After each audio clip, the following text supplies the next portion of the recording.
When it comes to Splatoon 3, there's not a lot of things we're completely guaranteed, but something everyone's expecting is to get a brand new multiplayer mode. Splatoon 2 had Clan Blitz, which, while a great mode, didn't have the best execution, and regardless, Splatoon 3 is definitely going to have to try something a bit different. So today, let me introduce you to Capture the Flags, my own Splatoon 3 mode concept. I'm going to explain how this works, what its potential flaws are, and I'll leave it up to you guys to see how good it is. If you like this video and want to see more Splatoon content from me, then be sure to subscribe. And without further ado, let's get right into it.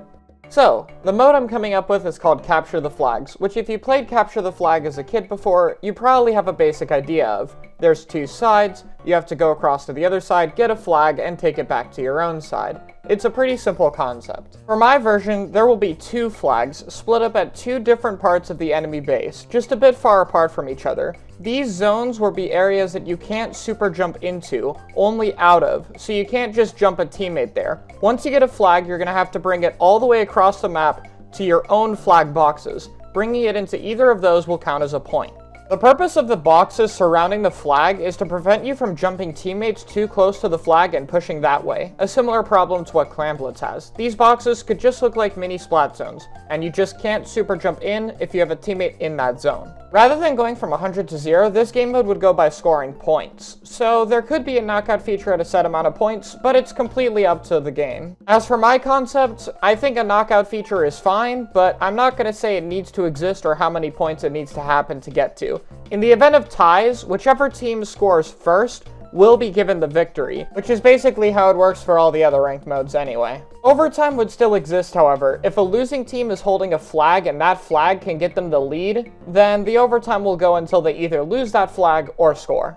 Passive Special Charge, a mechanic that's present in all ranked modes, will also exist here. The losing team will gain 1.5 points for special per second, and if the enemy team is holding a flag, they will gain 3 points for special per second. Finally, we have how the flags themselves work. First of all, you can only grab one flag at a time, so each team can grab one flag, whichever one it is, but you can't grab the second flag and try to score twice at the exact same time. Secondly, flags are going to have some downside, so it's a bit harder to get you to your side of the base.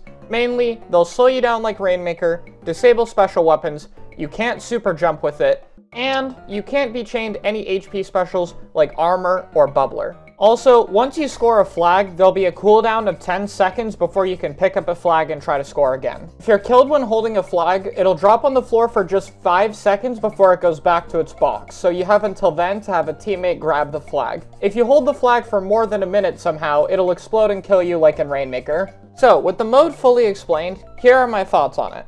Personally, the mode I find this to be the most similar to is actually Turf War. Because the objectives are so far on the opponent's side of the map, and you have to bring them all the way to your own, there's going to be a large neutral phase in which both teams are just painting and trying to get specials to start a push. Unlike Turf War, however, these pushes will mean a lot more since they basically guarantee a score if you get a wipe. One of the other interesting things about this mode is the interactions and team fights. If one team goes 3 players down, but their last member manages to sneak its way to the flag box, the other team has an option. Do you push and try to score with your player advantage, or do you send some people back to take care of the flag user? Because if you score, but that other person goes past to their own base, they're going to score too, and it'll effectively be mitigated. You have to be really careful on where exactly everyone is. On the subject of sneaky plays, weapons that are good in Clan Blitz for those kind of pushes, like Brellas and Brushes, are definitely going to be strong on this mode, but I don't think it's going to be as big a problem as it is on that mode. Once you get the objective, you don't have access to your specials, which means for stuff like Ink Brush with its Baller or Tenebrella with its Bubble Blower will make it way harder to go back to the other side of the base. Additionally, this is only scoring 1 point, rather than opening up a basket for your team to score several. Another thing I really wanted this mode to have was that both teams could score at the same time, or basically multiple objectives. Another thing that's very similar to Clan Blitz. I personally think it creates a lot of interesting dynamics when both teams constantly have the ability to score. It means there's a lot more to look out for, and a lot more unique plays that can happen. The final thing that I think could be positive for the mode is it has a lot of solo carry potential. While the flag lowers your speed and doesn't let you use special weapons, it doesn't really take away much from fighting with your main weapon. So if you're good at taking engagements, you can often score points by yourself in a solo queue environment. In a team environment though, Coordination has plenty of tools to be able to stop plays like that, and Passive Special Charge is there to ensure that the winning team isn't too campy about their lead, because if you just hold one area, the other team will constantly be building their specials. I also like that this mode is based off of a game a lot of people played as kids. It means it's something that more people might have an easier time understanding because you can relate it to experiences you've already had, rather than a mode that you have no idea how it works. But that's my concept. I've never tried making a new mode before, so let me know what you think in the comments, and thank you so much for watching.